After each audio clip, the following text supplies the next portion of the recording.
Hey everybody, this is Nick from Android Headlines, and this is the Nexus 6P.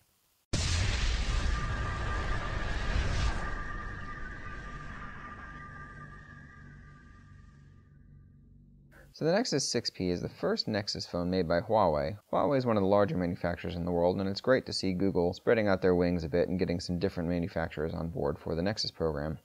This one also makes the first all-metal Nexus, which is actually similar to a lot of Huawei's other phones, especially ones that were released this year. This one's a bit more expensive than the 5X, running at $499 for the 32 gig, $549 for the 64 gig, and $649 for the 128 gig.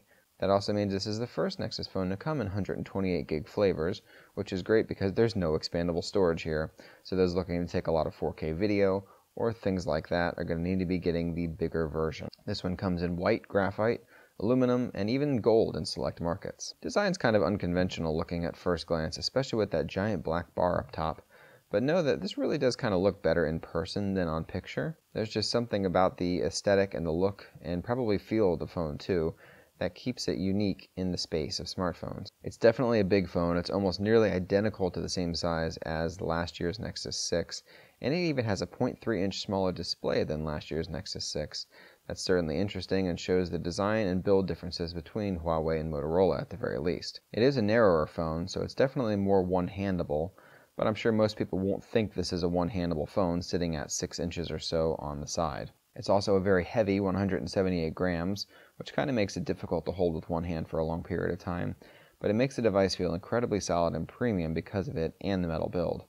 It's also very thin at 7.3 millimeters, which is impressive to say the least. On the front you'll find that 5.7-inch Quad HD Super AMOLED display.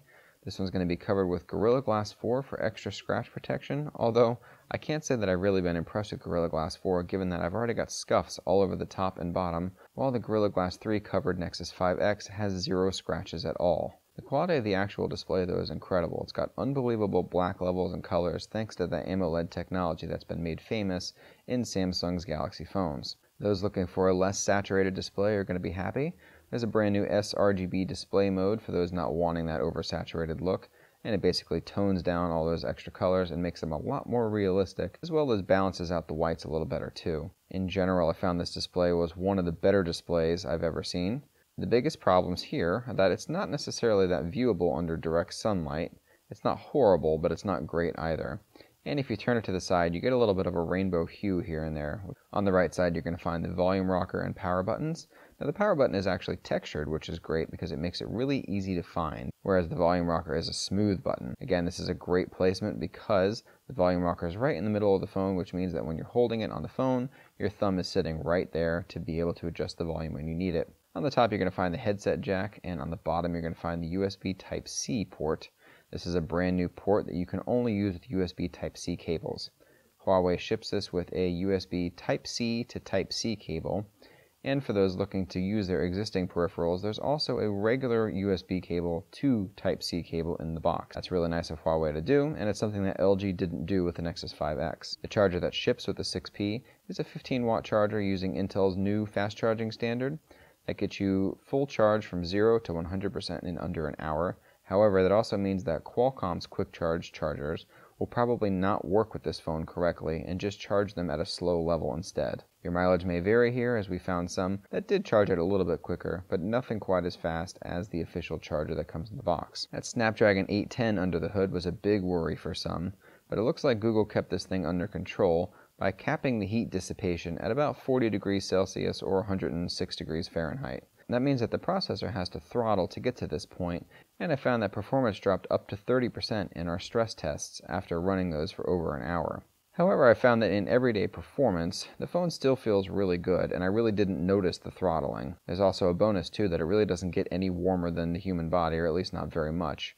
So you're probably not even going to feel like this phone gets warm, much less hot. Inside you're also going to find 3 gigs of LPDDR4 RAM. That means amazing multitasking, and honestly, I don't think I ever saw it unload apps except for when we were running a few of those speed tests that you can find on our YouTube channel here. This is faster RAM than most phones have, and it definitely felt it. There's also a 3450 mAh battery inside, which is larger than most phones. However, I really found that the battery was inconsistent just like on the 5X.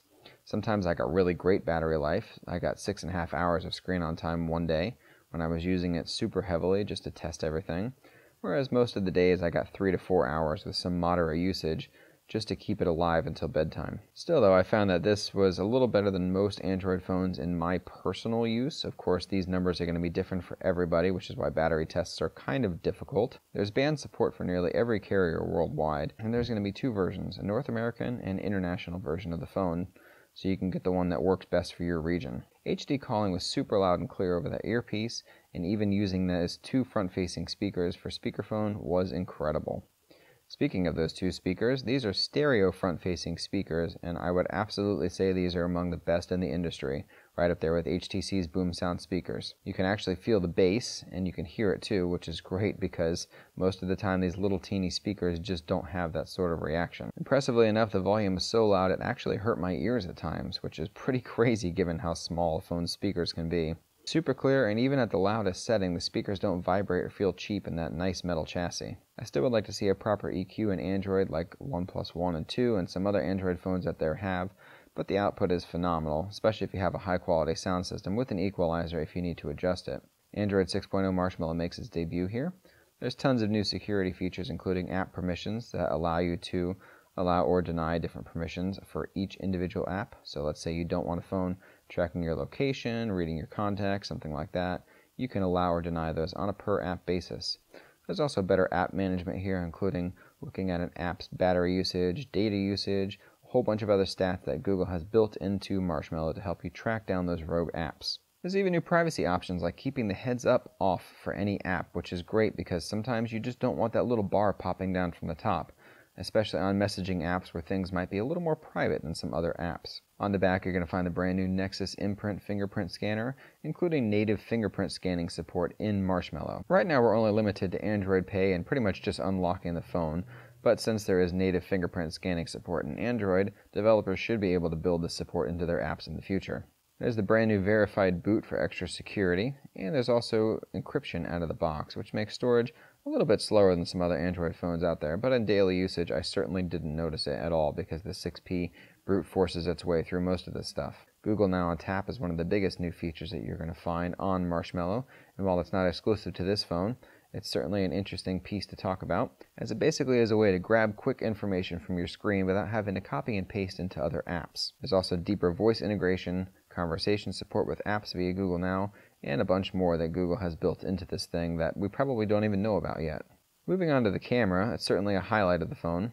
The new camera software is very similar to before with some tweaks. It looks a lot more like the OnePlus 2's camera now and has sort of an iPhone-looking shutter button. Photo and video are now a single swipe away, and advanced modes are going to be tucked into the side menu, so if you're looking for those photosphere and panoramic modes, you'll find them on the left. Other options are going to be found on the top, including HDR+, flash, slow-mo video, and other icons that are context-sensitive depending on the mode you're in. In general, the quality of these shots was absolutely incredible. Auto HDR+ helps a lot because it basically puts HDR+ on when it thinks it needs it, although I found that the mode tends to lean a little too much towards auto. It does this so that the shots are instant, however, the quality is much less than if you just have HDR+ on all the time. Quite honestly, I didn't feel like keeping HDR+ on kept me from taking the pictures that I really wanted. In fact, I found that the shutter is still instant when you take an HDR+ picture. It just takes an extra fraction of a second for that processing and then does some extra processing in the background as well. So in general, I would highly recommend just leaving HDR+ on, especially on the Nexus 6P where you have the brand new burst mode that can be activated at any time. So if you're looking around for a special shot that you need to take quickly, you can just hold down the shutter button and you're going to get up to 30 frames per second burst modes.